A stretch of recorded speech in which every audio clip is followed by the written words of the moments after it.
मज़क़ातीन हज़रात, गुज़श्ता हफ्ते जो अहम तरीन वाक़या मिल्लत इस्लामिया के उसमें हुआ है वो बैरूत का बम धमाका है। बैरूत की कहानी बाद में सुनाते हैं, थोड़ी सी इस धमाके की सूरत हाल देख लें कि रूस का एक जहाज़ जो है अमोनियम नाइट्रेट बुनियादी तौर पर एक सब्सटेंस है जो कि खाद बनाने के काम आता है, और लेकिन इसकी एक खूबी ये है कि बहुत जल्दी जी इसको आग लग जाती है, तो इसको बमों के अंदर भी इस्तेमाल किया जा सकता है।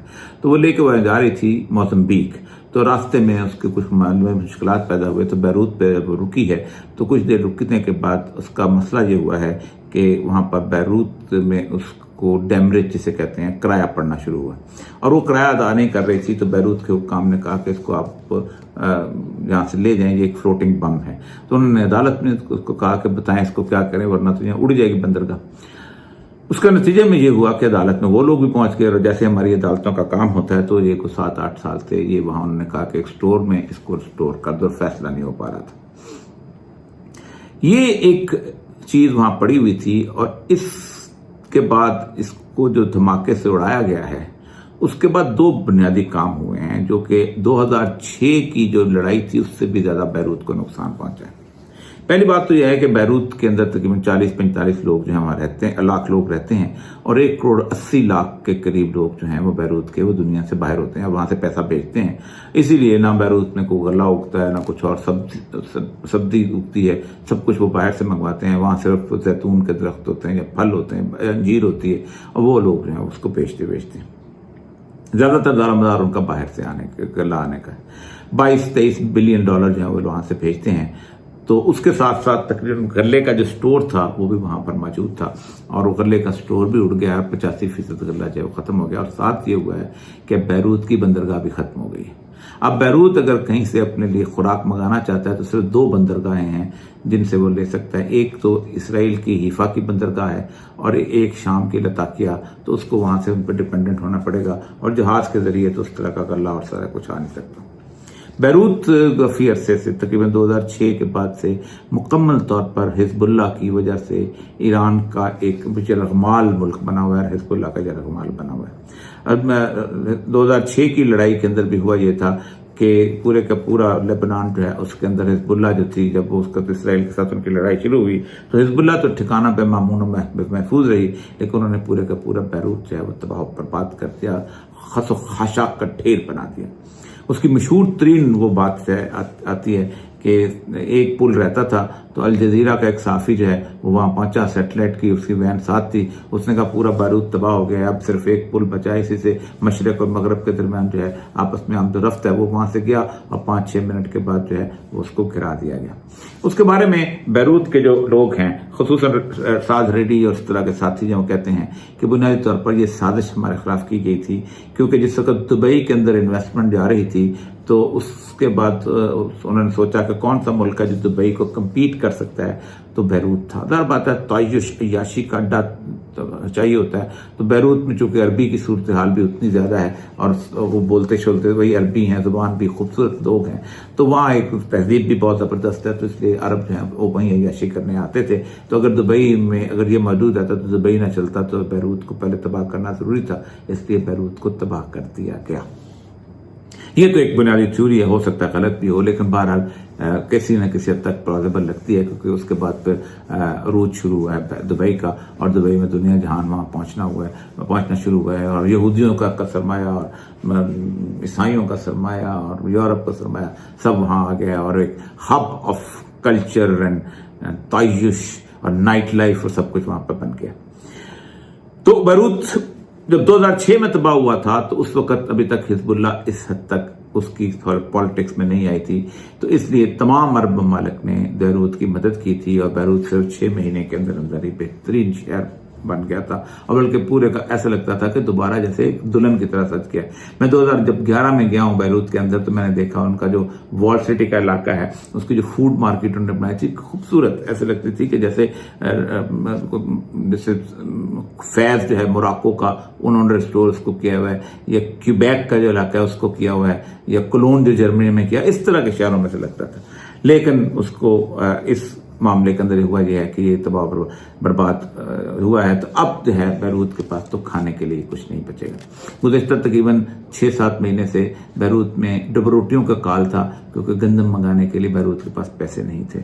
और हालत यह है कि अब अरब कहते हैं कि हमने 2006 में मदद की थी बैरूत की, और उसका सिला में ये मिला कि हर घर के अंदर हमारे यहाँ एक किस्म की लड़ाई शिया सुन्नी की शुरू हो चुकी हुई है, और एक इम्पोर्ट की गई है। कतीफ में हम लड़ रहे हैं, यमन में हम लड़ रहे हैं, कुवैत में हम लड़ रहे हैं, बहरीन में हम लड़ रहे हैं, अब मसल की लड़ाई शुरू हो रही है। तो अब हम क्यों करें, ज़ाहिर बात है अब वो मदद नहीं करते। तो अब उसके लिए ईरान ऐसी सूरत हाल में है कि ईरान खुद जो है इस काबिल नहीं है। हम आयतुल्लाह खामेनी ने जो है वो एक ट्वीट तो कर दिया है, और थोड़ा सा उन्होंने वो भी भेज दिए हैं अपना दवाइयाँ भी और डॉक्टर्स भी, लेकिन लेबनान की गुर्बत दूर नहीं की जा सकती जब तक लोग मिलकर मदद न करें। अब ये क्या होगा, ये बहुत बड़ा आलमी ये ऐसा, ये तो एक आम तज्जिया हो गया।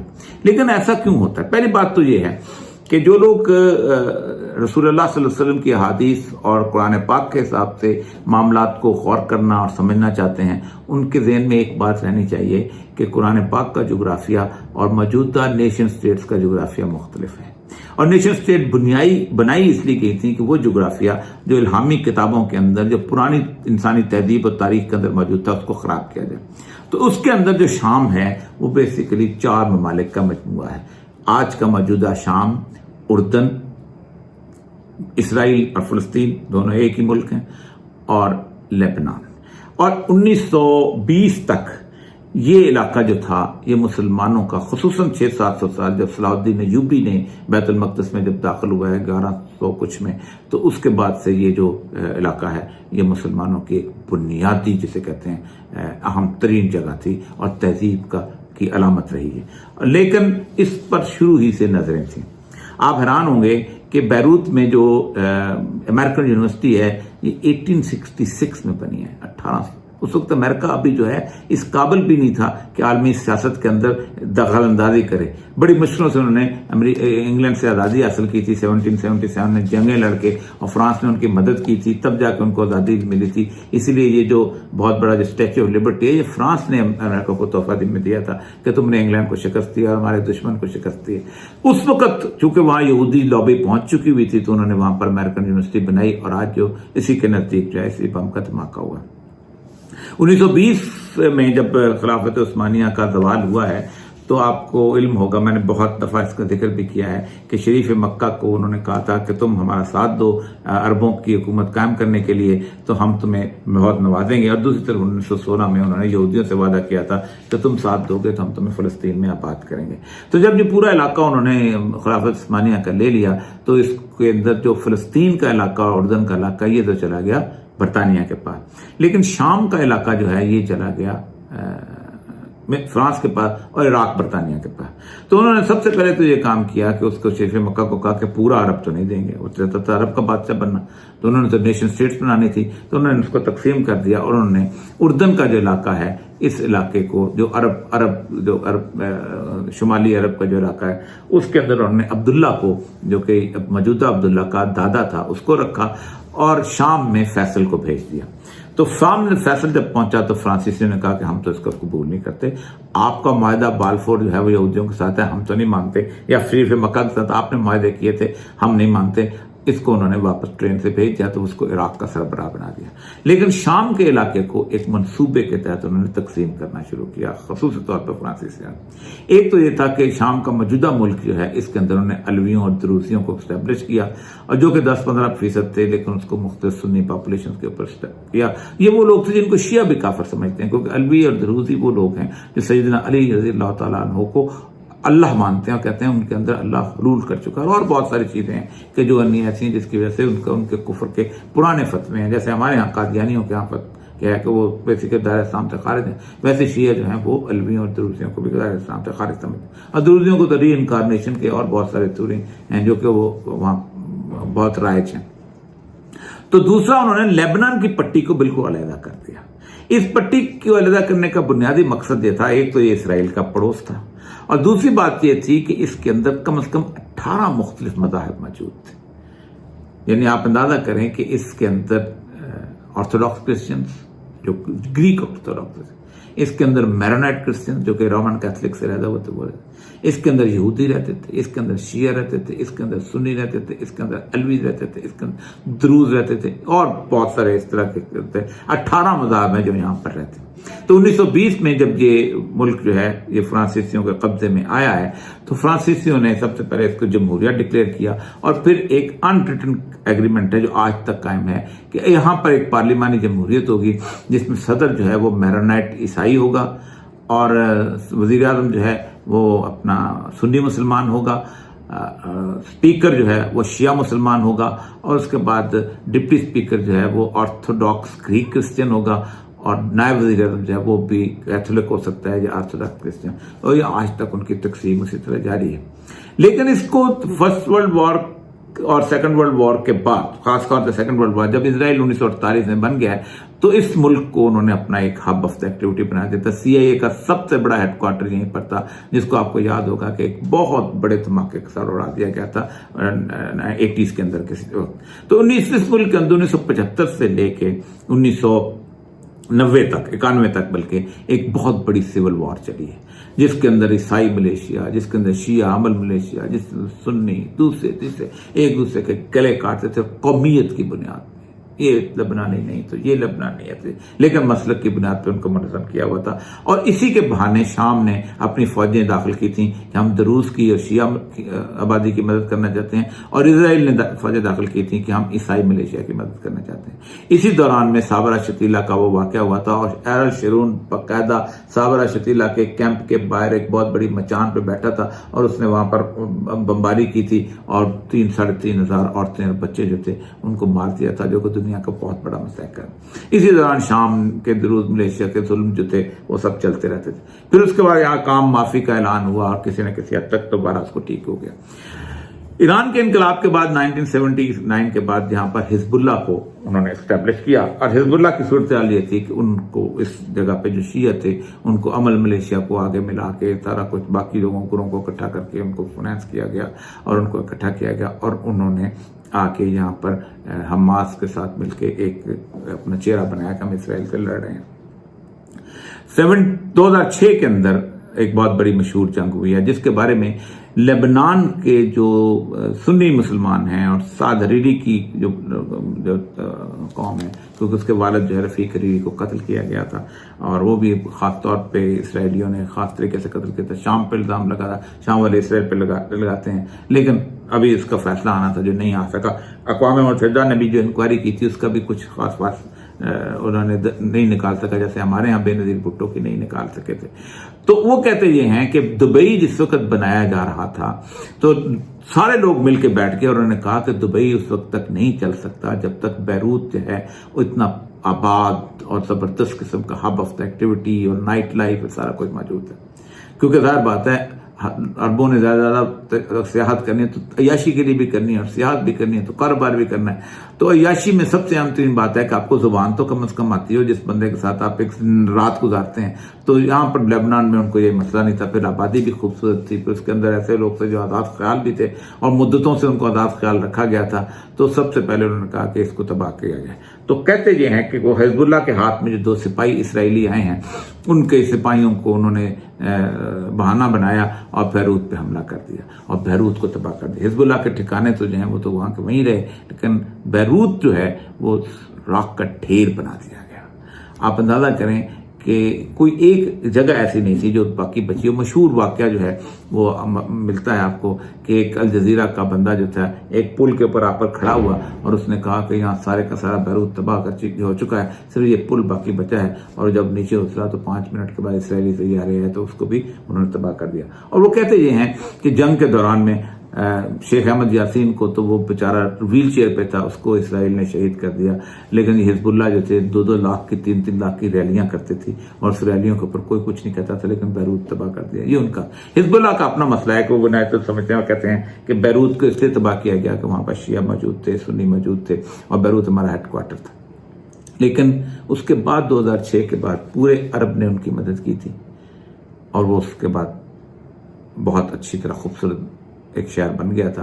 लेकिन अब इस दफ़ा यह है कि उन समझते हैं कि अब चूंकि हिजबुल्लाह ने उस 2006 के बाद पूरे के पूरे उसके लेबनान को हॉस्टेज बना के रखा हुआ है, और वहीं से लेबनान से बैठ के हिजबुल्लाह ने गुज़श्ता एक तवील अरसे से 2011 से लेके अब तक इजराइल की एक चिड़िया भी नहीं मारी, लेकिन उसके बंदे जो हैं वो इराक में जाके लड़ते हैं और मुसलमानों का गला काटते हैं, शाम में जाके लड़ते हैं और मुसलमानों का गला काटते हैं, वहाँ जाके लोगों को कत्ल व गारत का बाजार उन्होंने गर्म कर दिया है। और आज भी कभी कभी आप कभी तुर्की चले जाएं और शाम के महाजरीन को देखें तो आपको दास्तानें पता चलेंगी कि कैसे वो बेचारे जुल्म का शिकार हुए हैं, और 60 लाख लोग कैसे हिजरत कर गए हैं, और 10 लाख बंदे कैसे यतीम बच्चे कैसे यतीम हुए हैं, और 6 लाख लोग कैसे मारे गए हैं। तो उसके अंदर हिजबुल्लाह जो है बहुत ज़्यादा उसका हिस्सा है, कम नहीं तो ज़्यादा है, ज़्यादा नहीं तो कम है ज़रूर। ये है बुनियादी वजह। अब आते हैं कि शाम में ऐसा क्यों है और ये क्यों हो रहा है। अब उसको हदीस की रोशनी में मैं देख के चाहता हूं कि आप थोड़ा सा आप सोचें कि रसूलुल्लाह सल्लल्लाहु अलैहि वसल्लम ने इस खित्ते के बारे में क्या कहा था। आप सल्लल्लाहु अलैहि वसल्लम ने इसके बारे में कहा था अर्ज़ुल महशर वल मंशर, ये वो जगह है कि जहाँ महशर बर्पा होना है, और ये वही जगह है कि जहाँ पर आखिर में लोग जमा होंगे, मंशर का है। इसीलिए कि आप सल्लल्लाहु अलैहि वसल्लम ने फरमाया कि 3 मुख्तलिफ इलाकों में जंगें होंगी, इराक में होगी, यमन में होगी और शाम में होगी। साहबा ने पूछा या रसूलल्लाह हम कहाँ जाएं? फरमाया अलैकुम शाम, तुम शाम की तरफ जाना। पूछा क्यों शाम की जाना? कहा शाम की सरजमीन ऐसी है कि इस पर अल्लाह के रहमत के फरिश्तों ने अपने पर फैलाए हुए हैं। यही वह जमीन है शाम की जिसके बारे में 2 जगह कुरान पाक में कहा है कि ये बरकतों वाली सरजमीन है। एक जगह जब हजरत मूसा अलैहिस्सलाम अपनी कौम को लेके फिरौन से निकले हैं और समुंदर जो है फटा है और आप वहाँ पहुंचे हैं, यहाँ आके आबाद हुए हैं, तो अल्लाह ने कहा कि मैंने उन लोगों को वहाँ आबाद किया जो बरकत वाली सरजमीन थी। दूसरी जगह आप सूरह इसरा या सूरह बनी इसराइल जिसको कहते हैं, उसका आगाज ही ऐसे होता है कि जब मेराज का वाक़या का अल्लाह जिक्र करते हैं, फरमाते हैं कि सुब्हान अल्लज़ी अस्रा बिअब्दिही लैलन मिनल मस्जिदिल हराम इलल मस्जिदिल अक़सा अल्लज़ी बारकना हौला। क्या मैं पाक है वो ज़ात जिसने अपने बंदे को मस्जिद हराम से मस्जिद अक़सा तक रातों के मुख्तलिफ हिस्से में सफ़र कराया, और वो जगह जिसके माहौल में हमने बरकत रखी हुई। तो ये बहुत इंपॉर्टेंट 3 जगह। इसके बारे में रसूल सल्लल्लाहु अलैहि वसल्लम ने फरमाया कि इमाम मेहदी उनका आखिरी जो है वो यहीं पर जो है वो हेडक्वार्टर बनेगा, ख़ौता जो है दमिश्क की सरजमीन में हेडक्वार्टर बनेगा। और दूसरा आपने फरमाया कि यहीं पर आगे इसी के शाम के इलाके में दाबक करामाक के इलाके के अंदर बड़ी मलमतुल कुबरा होगी। लेकिन अब ऐसा क्यों हो रहा है, इसके लिए मैं आपकी एक हदीस नजर करूंगा। इमाम मेहदी जो हैं वो उनकी जो बायत है, जिस वक्त उनकी बायत मुनक़िद होगी तो उसका तो एक तरतीब आप सल्लल्लाहु अलैहि वसल्लम ने बताई कि एक बादशाह के मरने के ऊपर इख्तिलाफ शुरू होगा और कत्ल गारत शुरू होगा, और कत्ल गारत में यहाँ तक कि मिना में कत्ल हो जाएगा।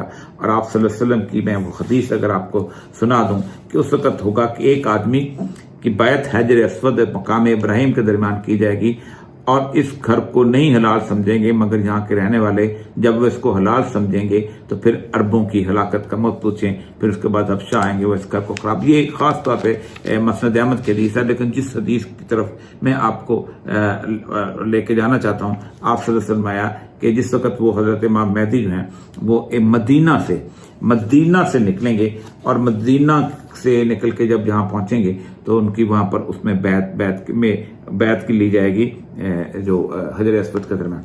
जिस वक्त ये बैत ली जाएगी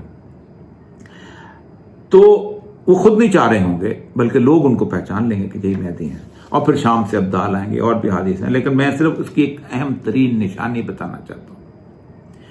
तमाम लोग दुनिया में 1400 साल तक लोग मेहदी जो हैं उसका दावा करते रहे, मैं मेहदी हूँ, मैं मेहदी हूँ, मैं मेहदी सुडानी ने भी दावा किया। उसका बाद में अभी पिछले दिनों जो 1400 साल जब तो ख़त्म हुए थे, 14वीं सदी जब 15वीं सदी का आगाज हुआ, उस वक्त भी एक आपको पता है कि 1982 या 3 में बहुत मशहूर वाक़या हुआ था। हरम में कब्जा कर लिया था एक शख्स ने, मोहम्मद बिन अब्दुल्ला के नाम पे था, उसने भी कहा था कि मैं मेहदी हूं। लेकिन मेहदी की जो पहचान रसूल अकरम सल्लल्लाहु अलैहि वसल्लम ने वो बड़ी कमाल की है। इस पहचान में धोखा नहीं हो सकता। आपने उनकी सूरत भी बताई, आपने कहा बाद आयत में मिलते हैं हज़रत इमाम हसन की औलाद में से होंगे, बाद इमाम हुसैन की औलाद में से होंगे, मोहम्मद बिन अब्दुल्ला उनका नाम मांगा, हुलिया भी बताया। लेकिन सबसे अहम पहचान, उस पहचान की वजह से ये शाम जो है डिस्टर्ब है। मैं वहां से उसको इजाजत चाहूंगा ये हदीस बयान करके। अम्मुल मोमिनीन सैयदा उम्मे सलमा की ये रवायत, اور اس روایت کو میں تفصیل سی روایت ہے میں پڑھ دیتا ہوں، یہ ابو داؤد میں بھی ہے، اس روایت کے ساتھ سے بخاری اور مسلم میں بھی ہے، میں مکمل آپ کے سامنے پڑھ دیتا ہوں کہ اور اس میں وہ ترتیب آ جائے گی جس ترتیب کو آپ سمجھتے ہیں۔ ایک خلیفہ کی موت کے وقت لوگوں میں اگلے خلیفہ کو منتخب کرنے میں اختلاف ہو جائے گا۔ اس دوران ایک آدمی مدینہ سے نکل کر مکہ کی طرف بھاگے گا، پھر اس کے پاس اہل مکہ میں سے لوگ آئیں گے اور اسے خلافت کے لیے نکالیں گے، لیکن وہ اسے ناپسند کرتا ہوگا، وہ پھر لوگ ان کے ہاتھ پر حجر اسود اور مقام ابراہیم کے درمیان بیعت کریں گے۔ یہ امام مہدی کی بیعت ہو گئی۔ اب اس کی شناخت کے لیے اللہ نے ایک بہت خوبصورت نشانی ہے جو کسی اور بندے کے لیے نہیں ہو سکتی۔ پھر ان پر حملہ کرنے کے لیے اہل شام ایک لشکر بھیجیں گے، یعنی امام مہدی کے خلاف جو لشکر منظم ہونا ہے پہلا، وہ لشکر شام سے چلے گا۔ بعض روایات میں ہے کہ اس لشکر جو ہے اس کو کہا جائے گا یہ سفیانی کا لشکر ہے، بعض روایات میں اور بھی، لیکن رسول اکرم سے جو حدیث ہے اس میں کوئی نام نہیں ہے، وہ یہ ہے کہ لشکر شام سے پکڑے گا۔ یہ لشکر جب بیدا، مکہ اور مدینہ کے درمیان ایک جگہ ہے بیدا، اس کے مقام پر زمین میں دھنس جائے گا جو مکہ اور مدینہ کے درمیان ایک جگہ ہے۔ جب اس لشکر کو لوگ دیکھیں گے کہ یہ دھنس گیا ہے تو اہل شام کے ابدال اور اہل عراق کی جماعتیں ان کے پاس آئیں گی اور ان کے ہاتھ پر مقام ابراہیم پر بیعت شروع کر دیں گی، پھر قریش میں سے ایک لوگ اٹھے گا۔ بہرحال یہ بنیادی علامت ہے کہ جس وقت وہ لشکر دھنسے گا، ایک روایت میں ہے کہ جبریل علیہ السلام کو اللہ تبارک و تعالیٰ حکم دیں گے کہ اس لشکر کو دھسا دیا جائے تاکہ یہ ایک علامت بن جائے کسی طور پر اس امام مہدی کی۔ تو یہ ایک واحد علامت ہے۔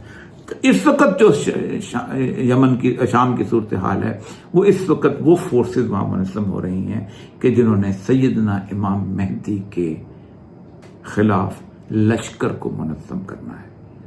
جس وقت وہ منظم لشکر وہاں پہنچے گا اور بیدا کے مقام میں گرا دیا جائے گا، اور جب وہ دھنس جائے گا تو پوری دنیا یہ پہچان لے گی کہ یہی اصل امام مہدی ہے جس کے بارے میں رسول اکرم ذکر کر رہے تھے۔ تو یہ تو ابھی اور چلنا ہے، ابھی اور لڑنا ہے۔ اس علامت کے بعد پھر خراسان والے بھی امام مہدی کے پیچھے چل نکلیں گے اور دنیا پوری چلے گی، اور پھر امام مہدی کا قافلہ جب وہاں پہنچے گا دمشق کے قریب، وہاں خواتہ میں آپ ہیڈ کوارٹر بنائیں گے۔ پھر اگلی کہانی جو ہے وہ بہت لمبی ہے، لیکن اس وقت یہ ہے کہ عین اس مارکے کے درمیان اس پورے علاقے کے اندر صرف انہی لوگوں کا اقتدار منظم ہوگا کہ جن لوگوں نے امام مہدی کا مقابلہ کرنا ہے، جو ان کے مقابلے کے لشکر ہیں، اور جن کو میرا اللہ اپنی قدرت سے زمین میں دسا دے گا۔ یہ جو ہے خارق عادت جو ہے جسے کہتے ہیں معجزے کے طور پر صورتحال جو ہے، یہ واحد علامت ہے امام مہدی کی شناخت ہے۔ وآخر دعوانا الحمدللہ رب العالمین۔